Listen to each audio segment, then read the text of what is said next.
Bí quyết kéo tăm phun đỏ mới nhất Orbi 50 dành cho thiết bị Samsung, Redmi và Xiaomi thì chắc chắn trong video ngày hôm nay rồi anh em ơi. Và bí quyết mình muốn chia sẻ đến anh em sử dụng không thể nào khác là độ nhạy nút bắn và DPI hỗ trợ kéo tăm vừa an toàn hiệu quả cho anh em tham khảo đây nhé. Rồi sẵn đây cũng có nhiều anh em thắc mắc hỏi mình đang dùng máy gì.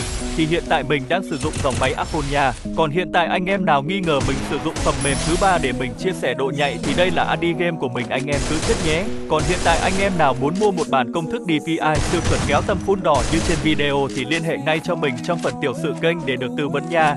Rồi bây giờ thì vào thẳng chủ đề chính thôi nào. Đầu tiên về phần thông số DPI anh em nên để giúp mình 658. Kế tiếp đồ họa game anh em để độ họa thấp và FPS cao nhé. Phần tiếp theo về phần độ nhạy nút bắn chuẩn anh em xem kỹ tham khảo các thông số như trên video giúp mình nha. Còn về loại tâm súng anh em để tâm súng mới. Rồi ok, đó là những gì mình muốn chia sẻ đến anh em. Nếu anh em thấy thật hữu ích hãy quay lại follow team và chia sẻ ủng hộ mình nha.